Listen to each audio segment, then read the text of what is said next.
This is Jason with Chicago News. Last year we brought you a review of the 2016 Altima 2.5 SL. This year we've got the 2017 Altima 3.5 SL. Let's see how they stack up. The main difference is right here under the hood. This 3.5 liter 24 valve V6 sits right here over the front wheels, which, as a lot of performance purists know, isn't the best way to do it. But you know what? This is a lot of power, 270 horsepower. Lately Nissan's been pushing the design envelope, and quite frankly, I've not been a fan of a lot of their designs, but this Altima is a really nice looking sedan.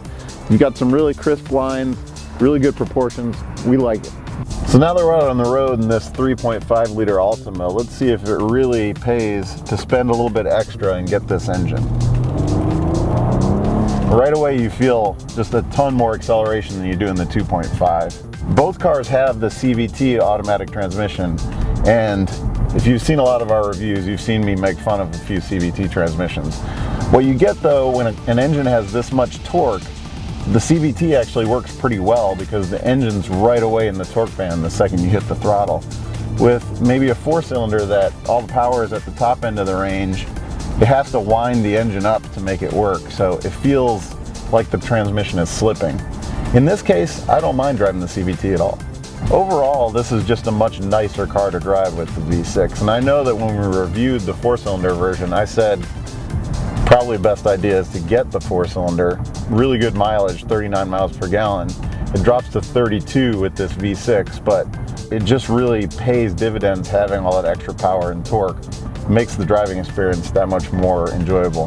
There's a few options that you also get when you opt for the V6. You automatically get the sunroof package, and the technology package, which actually isn't available on the 4-cylinder version, is available here, and that gives you radar cruise control, automatic cruise control that'll keep the distance of the car in front of you. It gives you emergency automatic braking and some other active safety features that are really great to have. Another reason the V6 is a nice option. Obviously you pay for all of that. The V6 entry price is about $4,000 more than the 4-cylinder.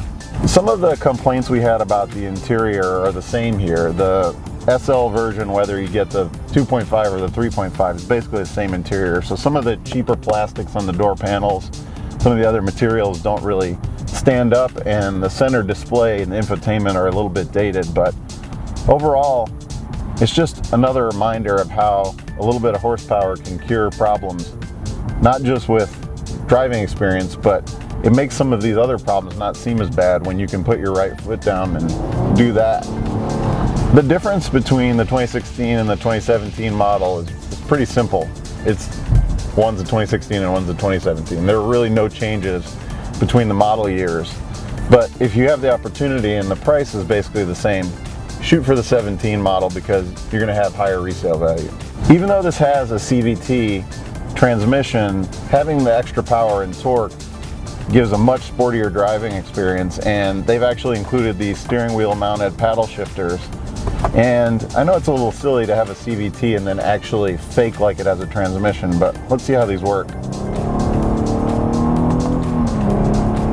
It's actually pretty good. It allows you to control what ratio it's in. It makes it feel more like a transmission. So on a daily basis, if you just want to drive around, you can in the automatic mode. If you want, let's say you come up on a nice curvy section of road, it's probably more likely you'll find a road like that outside of Illinois. Ours are pretty straight, but if you do find a nice curvy section of road, you can drop it into the manual mode and then you get your own control.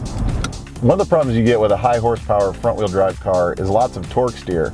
With 270 horsepower and 250 foot-pounds, that could be a problem here. Let's give it a try and see just how bad it is. Definitely pulled over to one side, but it's not too bad. Really, they've done a great job these days of using not only the traction control, but making sure that the axles are equal length and the differentials are tuned so that torque steer isn't as big of a problem. One of the other differences you get with the 3.5 is 18-inch wheels and tires, which improve the handling characteristics over the 2.5 model as well. We're on one of the few curvy roads here in Illinois, so let's see how this thing handles. It's got an impressive amount of grip, great steering feel. These Altimas are actually raced in one of the IMSA road racing series these days, and you kind of feel that personality coming through a little bit when you drive a curvy road like that. So what do we think of this 2017 Altima 3.5 SL? Well, the addition of the bigger engine not only makes it a more sporty driving experience, but it's a lot more substantial and luxurious as well. And I know last time we said go for the 2.5 model, but we're changing our mind. The 3.5 is the one to get.